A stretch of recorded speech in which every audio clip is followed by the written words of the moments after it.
Dining space. Dining বলতে ঢুকতেই প্রথমে এই জায়গাটা, এখানে এই জায়গাটা খুবই লম্বা এবং এটা আমরা জালি কাটিং ডিজাইন করে দিয়েছি। আর হচ্ছে এই রুমটাতে একটা ভীম পড়েছিল, এই যে সিলিংটা দেখতে পাচ্ছেন এখানে কিন্তু কোনো ভীম দেখা যাচ্ছে না, এই সোজা এরকম একটা ভীম পড়েছিল।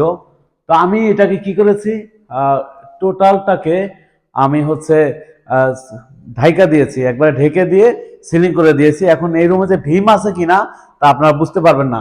এই জালি কাটিং সিলিংটা, এটা আপনারা সারা বাংলাদেশের যেখান থেকেই করাতে চান আমরা সারা বাংলাদেশে এটা করতে পারবো।